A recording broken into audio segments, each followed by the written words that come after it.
Welcome back, everybody. Welcome back to the canyon. Welcome back to another day of... Do you hear that? It's finally stopping. Basically, 2 days of just rain. So it was like, we're going to rain. So I had plans. I've got stuff over here out of frame, prepped, ready to film. Stuff that isn't prepped, but I need to film. I got stuff over there that's prepped.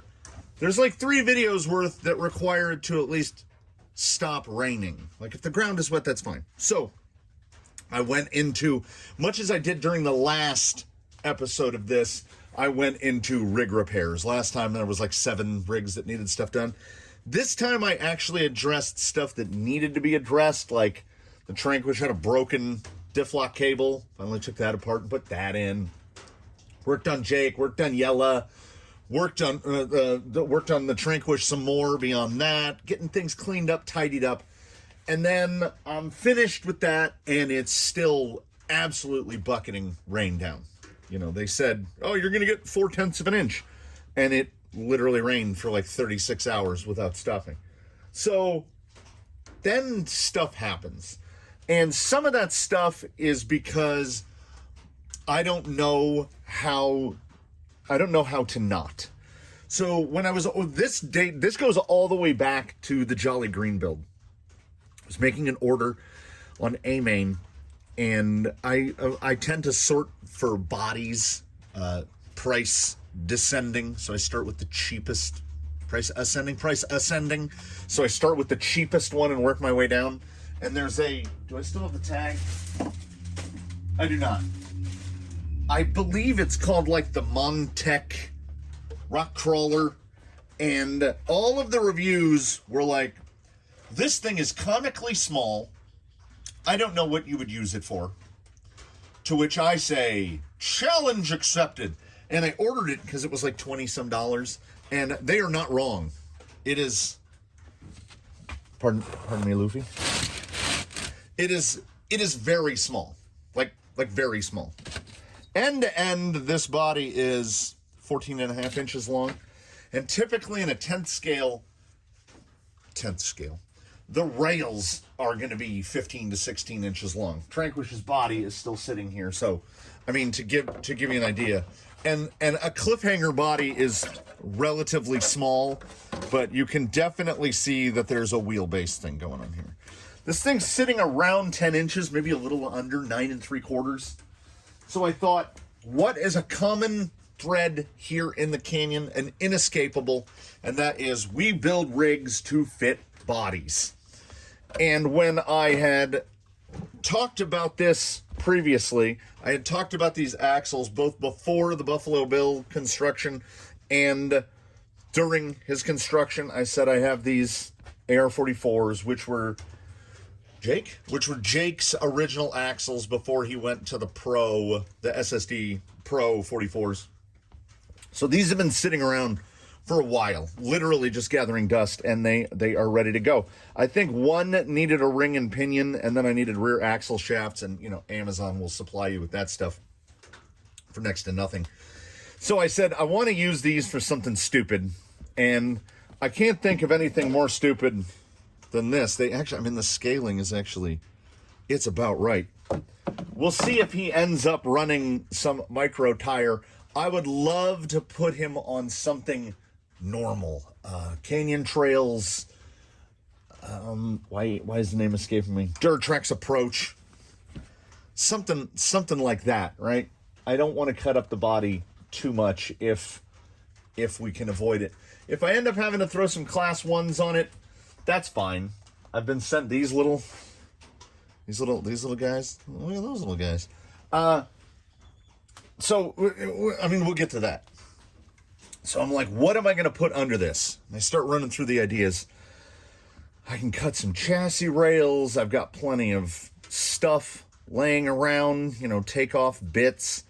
And then I said, I do have a temporary bin that's just full of takeoff bits because the kernel was a 10.3, and the only thing that survived the transition from JLU to Subaru Brat to how the kernel sits now were the axles, like nothing else transferred over. So I said, you've got a 10-3 pretty much. The gearbox is still right here, but as you can see, that's probably not a good option. I mean, I think it would be touching the gearbox.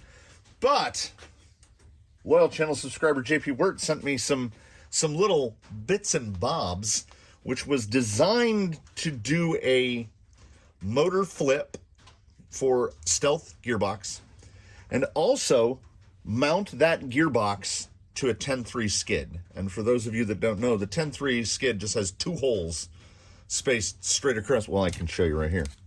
Boom, boom. That's it. That's all that's on a 10-3 skid.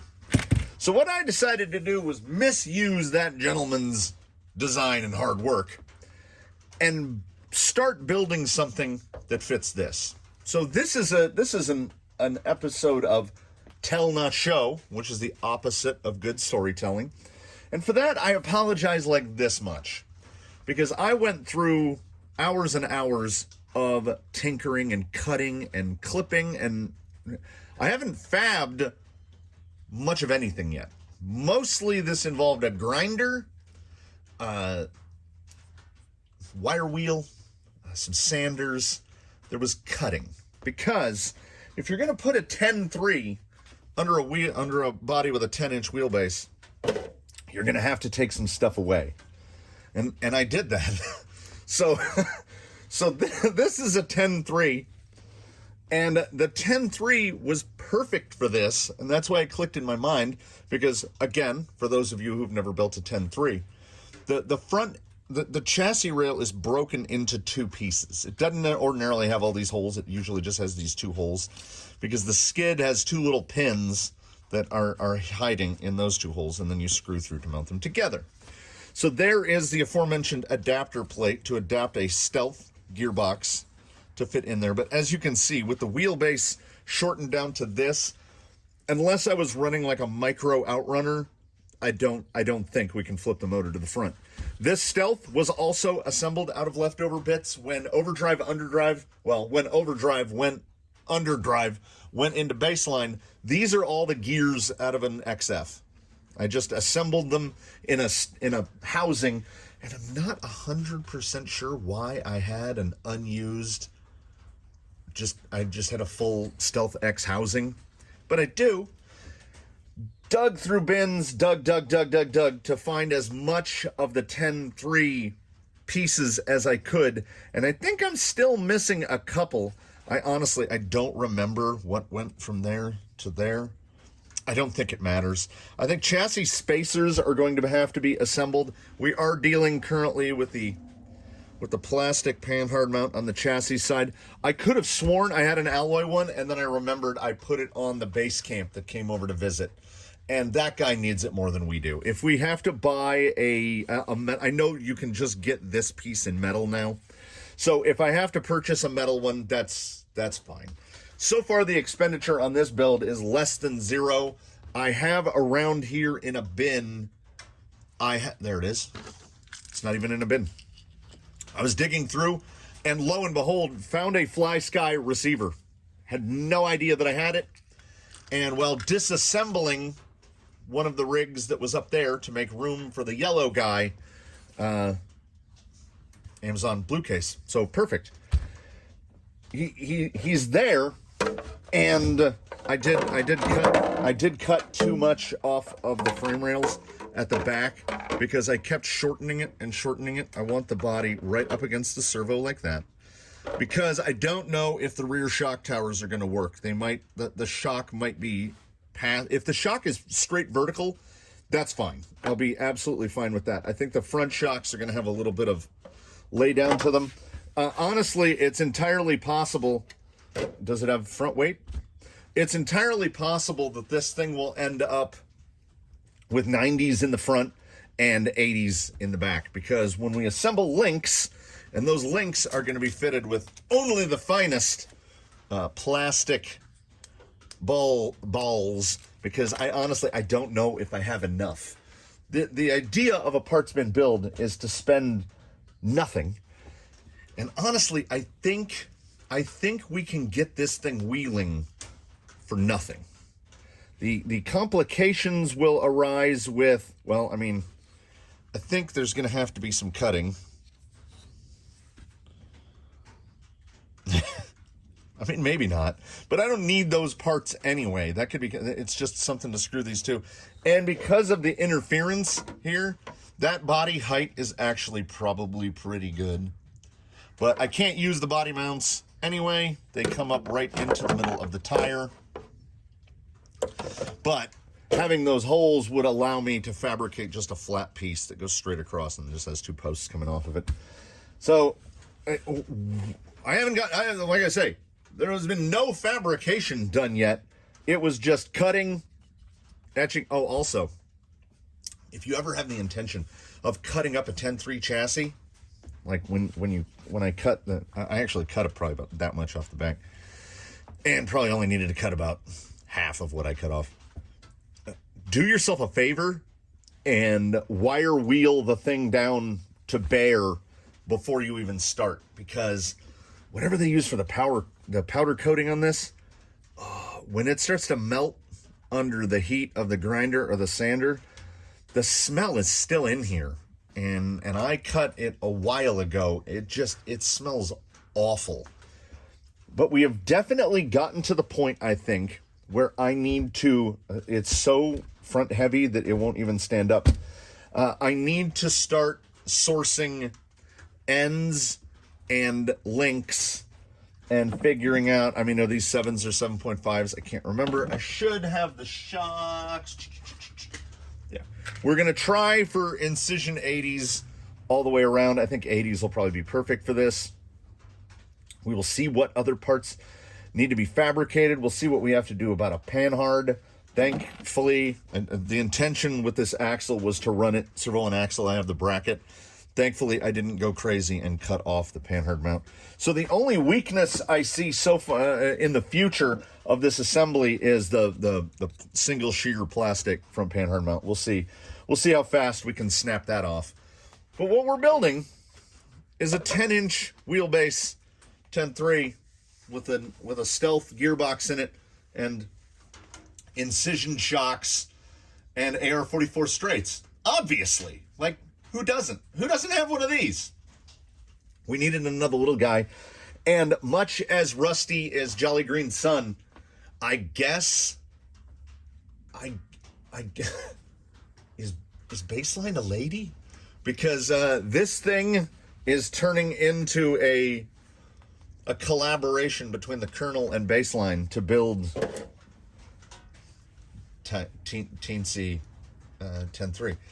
I will have to certainly, if you can recall back once again, Colonel's drive shafts, the only important parts of the ends, but now that I'm looking at it, this tiny one that had to be made for the Colonel, now that I'm looking at it, actually, I don't know, I don't know how much bigger the actual drive shaft is going to be.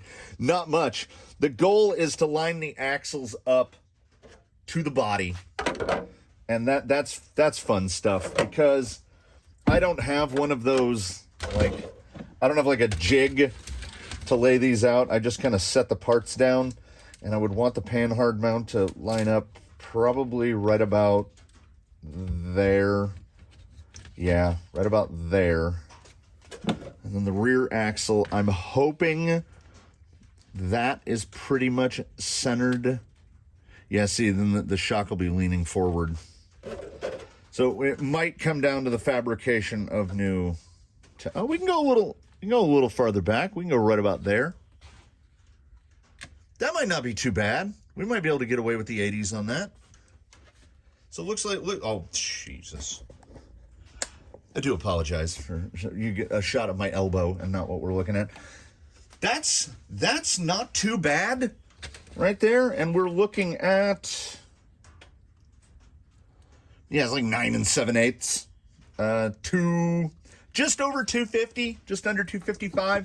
So that's not too bad. I think this might work, depending on what I got to find hexes that fit these dumb axles, because I guess I just never had the right hex. Look how far the plastic, what do they call these? Anyway, whatever these are, the bearing is so far down in there that you can see the pin is barely exposed. I don't know if I need to take, maybe these aren't the right ones. I think I need to take these to the lathe and trim these down on both sides so that we can get a hex to seat properly. Because if I can get a hex to seat properly, I've got some 10 millimeter hexes. I mean, deep. They're 12 hex, but they're 10 deep. I can get those to fit, but what we got to do is get this thing mocked so that I can start trying to fit links to it. And link selection is so fun because what it involves is taking this bin out and just digging through it and taking, we're probably going to go with short ends. There's some short ends, but we also have curved ends, and if it's necessary, we've got long ends as well. So I get to look through all, like, this is the cobbling part where we're just digging through bins. It's super exciting, but you know, you don't get it done unless you do it. Like, I don't know, are any of these links going to need to be curved? I am, from the look of it, it does indeed look like high clearance for front lowers, as they're pretty much just in line with the frame as the frame is shortened down so far. So I will bring you back to the journey after we arrive. But yeah, I think they do need to be curved. I'm going to go this alone, ladies and gentlemen, because honestly, this could take. I'm gonna be generous and say it's stopping raining. I'm gonna be generous and say that this is only going to take an hour for me to source the 7 links that I need, plus the panhard and the drag link, the 9 links that I need. I give myself 10 minutes, an hour and a half, 10 minutes a link.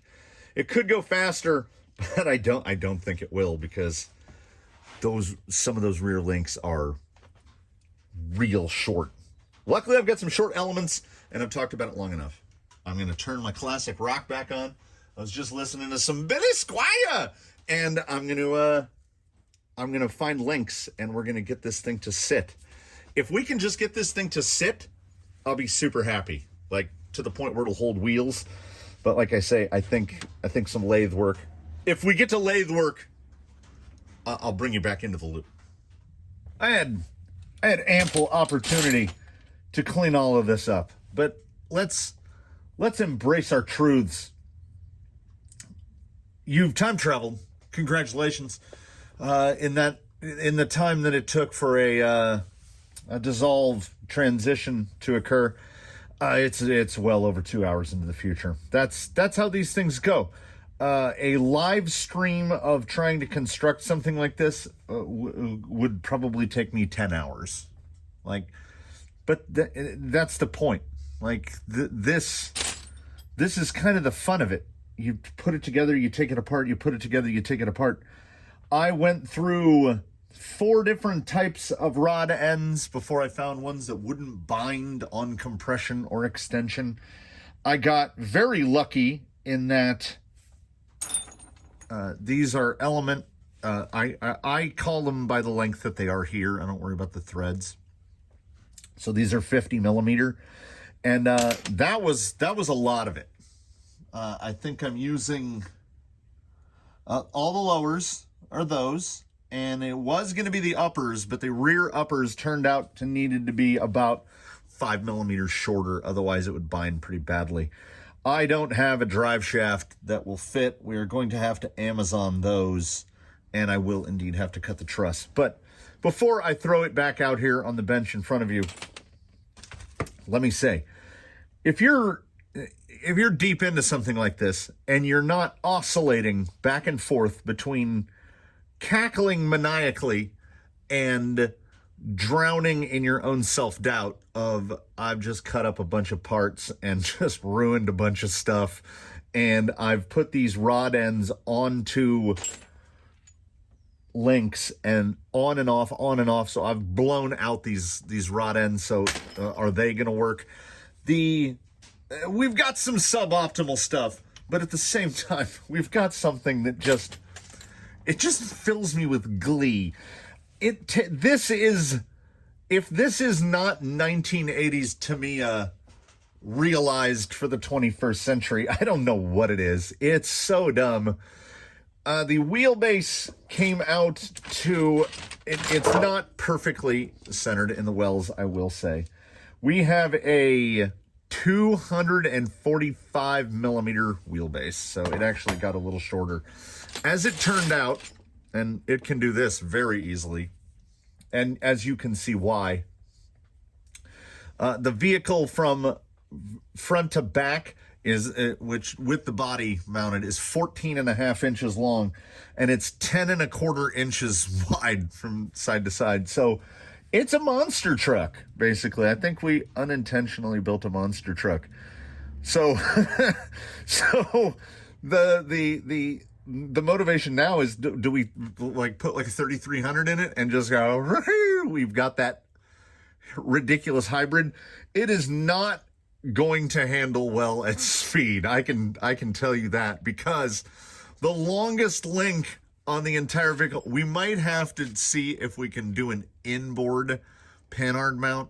From eye to eye, the panhard mount is 102 millimeters long, and the steering link is 82 millimeters long. They're also opposing triangles. That's never good. So it's going to take far more force to compress it this way, and far less to compress it this way. Also, this is the shock that blew apart during the Zoku RC test, so there's absolutely no oil in that. But like, other than that, like the feel of it, this is not bad. I mean, stumbling onto this, that's about the right amount of flex there. It is. Now, mind you, most of the electronics still aren't in it. It needs a motor and this, and I figure I'm going to do battery, ESC, speed control. I'm just going to build a tray. We'll get to that in the next one. I'll build a tray that goes right up there and seats everything on it. Motor right there. I am going to still retain this truss, but these little tabs, which I think were for a battery mount, those will be cut off because the drive shaft does indeed go directly through it. Came out to 95 millimeter lowers, and I think the rear uppers are 86 or 87 is where they came out. And they were the toughest ones to build, because if you mount it in any other hole than the furthest back one, at any amount of flex, the rod end would bind terribly. Like you can see, the front one kind of shows it off. Look at the gap there. It just kind of rotates across it. I think I got pinion angles pretty decent, and I tried to fit some, like, I had made a little short tester drive shaft out of an old Slash 2-wheel drive shaft. It's actually too short. So the drive shafts came out a little better in length than I thought they would. I will just, the same ones that I'm using on the Colonel, which had middling reviews on Amazon. But honestly, I haven't had a single problem with them. I ordered them of the correct length, and I think that might be the problem people are having. You basically need to measure your entire length, and then I think I subtracted like 3 millimeters. So I got the one that was closest to that. And they never pop out, they never fall apart. He's got quite a bit of flex. They work great. So I'm just going to order those same ones for that. The front, oh, well, you got to see this. This is what really takes it to that next level. I don't know how much the body is going to need to get cut up. I don't want to cut it up much at all. If it came down to it, I would not be opposed with just like mounting the body ridiculous high up like that. Trim the fenders out a little to fit so it doesn't, like that. That's obviously too narrow. Just round them out a little, but mount it up nice and dumb high, because the body weighs less than the battery. Like the beauty of a body this small is it weighs about 4 ounces. So it just, every time I look at it, it makes me laugh. We're going to have to figure out a lot of things. There's a lot of things that need to be figured out with this.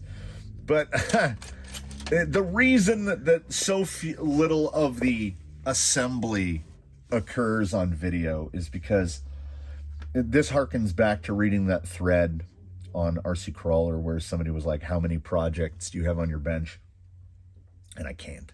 I can't do that. Like my kids accuse me of it all the time, where hyperfixation. I have to. So this morning, I started tinkering on the frame rails last night. I came out here this morning, and all I had done yesterday was search the bins for the parts and cut the rails, and that was it. So the rest was this morning. And in the following day, or maybe some later today, after this episode is already finished, I will probably come back and go at it again. I mean, I got it to a roller, and I can't do anything without drive shafts. I'm stuck there. So I'm going to measure these, and I'm just by eyeballing it, I think it's going to be the same drive shaft front and rear, which would not surprise me. It's 95 millimeter. And this guy, I want to say he's 86, just like these. So he is squared up. The only real killer of using the parts here is that 20 millimeter differential. Look at that guy up over there. That is not conducive to good handling. And even if I were to mount, like fabricate a laydown mount, and I didn't want to get into that because I need space for, like, I'm hoping that I can get this guy actually probably like this right there. I'll have to cut these body mounts to clear it right there, and then 1080 right there, and then receiver right next to it. So I mean, you want to talk about front weight. All the electronics are going to be right over there over the front axle. So the front springing might actually go too soft on me, but the rear is just, it's well oversprung. It's cut down so bad in the back that there's no weight in the back. I'm going to have to fabricate. I've either given away or repurposed. These are the only ones I have left on the little offset ones. And I need basically another set of those. So I think what I'll do is just fabricate something similar. I will either take some cut body mounts, just the posts, and like I say, make a plate that goes straight across so that I can just get a clip like right there and right there, just outboard of the shocks. And I have not figured out how high I want the body up. I say I would love it to just sit right there, but I don't know. I don't want to cut too much off of it before we've put power to it. And thankfully, with Amazon, if I'm lucky, when I go ahead and order this stuff, it'll only take a couple days to get it. So we will have this guy at least to the point of mobility sooner rather than later. And now I'm glad it's a non-OD, just fixed. It's a Stealth XF in a Stealth X guise. I'm happy with that because it gives me the option. He's going to be brushed, and we've got tons of brushed motors down there. I could put I still have some of those 5 slots, like 11 turn, 13 turn 5 slots that I didn't really like for anything. And I've still got some old Titan. Can we fit a 550? Oh yeah, it's plenty high enough. We can fit whatever motor we want in there. So I don't know. He's landing somewhere in the middle for me. So tell me what you think, everybody. Do we try to make a bash crawler out of this? Is that what he's becoming? Because I think this, even like I think the showdowns are going to be it. I mean, they look stupid. And the rim choice is still out there because I do have some bigger offset adapters that I can push these out a little. We'll see, and maybe if it'll minimize the rubbing a little bit. But it just, like, I love a parts bin, and this tickles me to no end. It's good. I can tell by looking at it, without driving it, that this passes the test. Marie would be proud because this thing sparks joy sitting here unfinished on the bench. I'm so glad I wasted the money on this body that's been hanging in a bag on a peg for a year. because here we are. Look what the rain has brought us. This is so dumb. I absolutely love it. So comment below, everybody. Please do. Thank you so much for watching. Thank you for coming along with me on this rainy morning as I show you things that I've done and not show you the things that I'm doing. I will make a concerted effort to get to make it a little more Fab Labby and a little less parts binny on the next installment. And the next installment is contingent on the receipt of the drive shafts. Once I get those drive shafts, we're diving right back into this. I am now going to spend probably the better part of half an hour, because what you see here, that continues that's 270 degrees, except for the path where I walk in. It's just this. Oh man, how good would these look on here? Oh, and if he goes bash a crawler, oh, by the way, these are, I don't even know. The video might have been up by now. These are set up for their next round. They've got Crawler Innovations Super Softs in there. We're going to try the Super Softs in there. Wait, no. Crazy Crawler. What do they call it? Crazy Crawler Basics, the very soft ones. Anyway, how can you not love it? We needed another 10-inch wheelbase, didn't we? Like, subscribe, consider channel membership, etc., etc. Thanks for joining me, everybody. We're gonna get on to some, I said that we needed to do something that wasn't testing tires, and here we are. So I will bid you adieu for now. I will look forward to seeing you in the next one. And in between now, which is now, for me, this is whenever you are. This is like time travel. Please, one and all, do your very best to have a good one. We will see you in the next one. Us, one and all.